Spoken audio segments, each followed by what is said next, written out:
Hello, friends, and welcome. This is a special short episode of Thursday, This Story, where we tell the history in this story. Please don't turn it off. Sorry I did that. This is actually a feature that is usually available only to the Patreons of the program. Every week, I bring a Thursday This Story lesson about the history of psychology and mental health and something that is pertinent and hopefully even interesting. So this is that. Once a month, I'm making this available to everybody on the main feed. If you would like to hear the weekly history lessons, then tune in to the Patreon, patreon.com/brokenbrain. And you can sign up as a donor, as a brainiac, as a member of the team supporting the show. So that is all I'll say about that. And I want to say Happy Mario Day. This last Sunday, which was March 10th, was Mario Day because Mar 10 looks like Mario. That's how they picked it, I think. And there's a couple of salient little details about Mario that actually tie in with the history of psychology and mental health, along with gaming theory and some useful things. This actually, totally unintentionally, because I don't plan things well, but it does tie in with an episode that's going to be released on the main feed, of course. The regular episode of next week, which should come out on Tuesday. I interviewed a counselor, a therapist named Joe Sheppy, who has built up some pretty cool services and things, but he works with adventure-based therapy. He works with the ways that you can use adrenaline, or eustress is the term. We're going to break that down of what that means in how people overcome trauma and things such as that. But another thing that he does is he talks about game theory and video games, and actually current research on video games and some really interesting things about that. So that actually ties in with something that ties in with Mario. There is, and this is worth a Google for sure, there is something they call the Super Mario effect in psychology. It's a psychological theory and more of a technique, I guess you could say, as well. And basically refers to this concept that in order to become motivated to accomplish goals, to achieve success, to overcome struggles, that we should approach things with a playful and adventurous mindset. Okay. And the Mario games, the Super Mario Brothers and Mario Wonder is I think the most recent one, right? Who's out there who can help me out with that? It's the most recent one I purchased, but Mario Kart, if you've ever watched the video of this podcast, you can kind of see I have a huge old Mario Kart inspired art piece on my wall. And I'm a big fan. It's also really good for family bonding. I actually wrote an article about this, how Mario Kart can be used for family bonding, the Good Men Project years ago. You can read that if you feel like it over on the website, dwighthurst.com. There's a writing section that's there. But shameless self-promotion aside, this theory and the idea about it is that the Mario universe lends itself very well to this, because especially the modern games that allow you to continue and go from level to level and switch back and forth, and some of the features that they've added in the last it's been around for a long time. But when you get into this game, you are actually struggling to make a goal.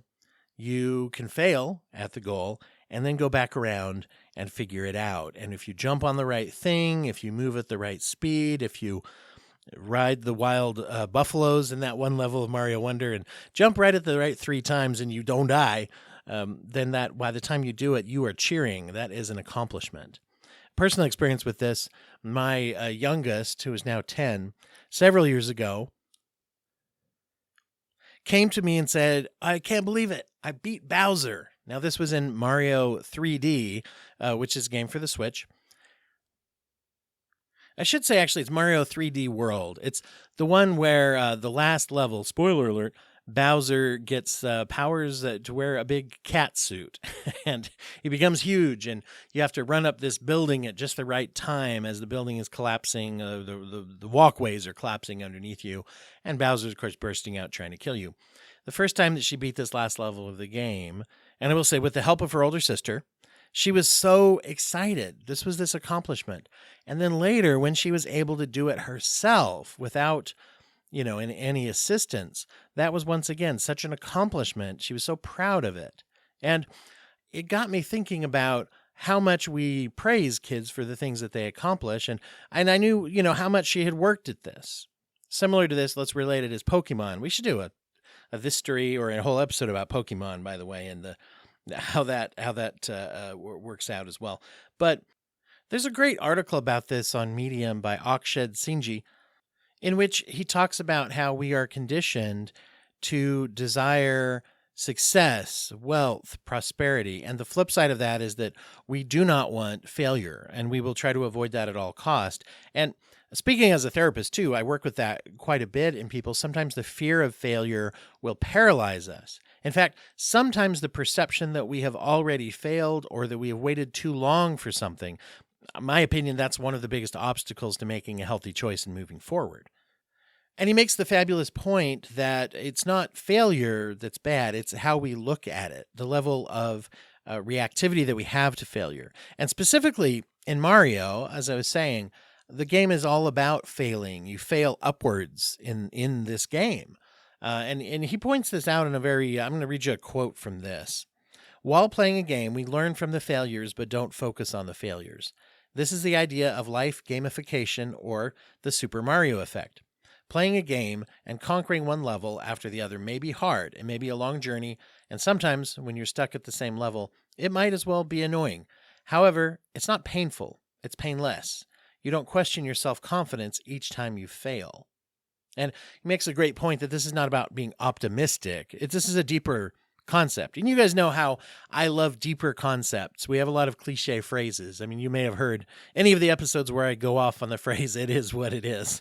Dig back. I remember Chris Revel and I made a meal out of some of those phrases on one of the episodes back in the archives, where we talk about how some of those shallower, cliched phrases are very, very true, but you got to kind of dig into them to get the real salient little nuggets they're actually useful. The concept of cognitive acceptance in psychology and radical acceptance in DBT, those both are related to the idea that it is what it is, but they're so much deeper. And what I like about the deeper thoughts is it doesn't backfire and shame us for not being able to accept things quite yet. So this is like a deeper level of optimism to say, I am failing upwards by accomplishing tasks that will take work, and there is a relationship of a fairly low stakes struggle. If I can't bounce on the head of that thing until I either run out of time or I get eaten or blown up or whatever it is, and I have to repeat that level. And one of the great things that's a change in my lifetime that I've seen with these games is that you can repeat the level. I take this newest game that is on the Switch. I don't know if it's on they don't make it for other systems yet. Just give them another couple years, they'll make a new system. You have to buy all the games again, I'm sure. But in Mario Wonder, which by the way is wonderful, if you're into Mario, you should be playing it. You probably already are. One of the effects is that you can repeat the level just kind of right away. And as your ability to generate new lives diminishes, if you lose all of your lives, you have to start at more of a disadvantage. You have to, there's different things like that you have to do with restarting sometimes the game to a certain point. But there are a lot of save points, which is great. Because when you used to play the Super Mario Brothers on the old NES, like I did, if you're as old as me or whatever, you would go forward and you would face level after level after level, but you could get to almost the end of the game, and if you died 3 times, you're back at number 1, baby. And that was always frustrating. Ties in with the same thing. But with this new one, there are even times where it will generate a little bit of partial invincibility suits and things that you can use to walk through the level. But yet you can still die and things like that. So it's got a few accommodations that it will generate to help people experience this, and you get multiple tries to do things. In fact, the game design is such that you can't. At least I'd be surprised if anybody out there, if you've gone straight through one of the Mario games, if you've gone straight through Mario Wonder and just breeze through it, I'd love to hear from you. Please let me know how you did that.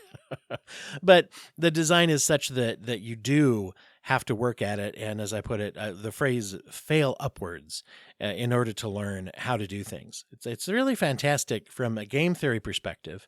And also something that you can apply to how you're approaching things in life. Am I actually going through a devastating failure that's going to be this awful, terrible experience? And am I on the precipice of that? Or is the possibility of that failure really paralyzing me? What if we look at it this way, to say, I need to take a pass through on this decision? Now, certainly some decisions are harder to reverse or change than others. That's certainly true. However, even with those, we have to sort of make a choice to say, do I make those choices and try, or do I not? As they say, not making a choice is a choice. And there are things where the choice will be made for us by circumstances. And sometimes that's not the outcome we want. And so being willing to take that chance and move forward can build this kind of resilience and can build specific and general lessons that we can apply to future situations, or maybe even to the same situation. For those of you that are familiar with the YouTube guy, Mark Rober, he does a lot of cool experiments online. He built like a giant super soaker. He filled a whole swimming pool with those Orby gels, and I believe he set the record for a giant elephant paste experiment. If you're not familiar with him, all of those things I said are still true. He has a video, though, if you look up Mark Rober, the Super Mario Effect. Let's see, the whole title is The Super Mario Effect, Tricking Your Brain into Learning More. Apparently, it was a TEDx talk in Pennsylvania, and that's also something, I won't recap it for you here because that's your homework assignment for this history lesson today. So you might want to go check that out, where he talks about a game design that he did for his viewers and some things they learned from that, and some aspects of this that you might also enjoy. So I'm real excited to share my interview with Joe Sheppy with you next week. So definitely tune into that because we're going to talk about video game theory and how the research on video games, let me put it this way, if you feel like video games are a no-no or they're a waste of time or something like that, you don't have to like them yourself, but you're out of step with the current psychological research, just the way it is, And also how you can utilize in non-video game ways the same type of gamification and adventurous thinking. So, all right. So I will say, let me give let everyone know that once again, I have these lessons weekly for the patrons. And if you are a patron, you don't have to hear that every single one of the episodes. So you get 4 of these a month is the plan. That's what we've been doing. So the next couple of Thistory lessons are going to go into the history of forensic psychology and how that was developed and what that is like and what that is like in modern times and where it came from. Also, another one that's coming up is going to be a little bit about Mr. Rogers and the way that he designed his approach to teaching children through the use of the newfangled technology, television. And so those are a couple things that are coming up in the next couple of weeks. I don't know which one will come first. It's Mr. Rogers' birthday next week, so if I'm on top of it, that's next week's, but it doesn't really matter. So thanks for tuning in and listening to me share some hopefully interesting and helpful things. And I get out there and play some Mario. All right. I'll be back at you again soon. Thanks for listening to The Broken Brain.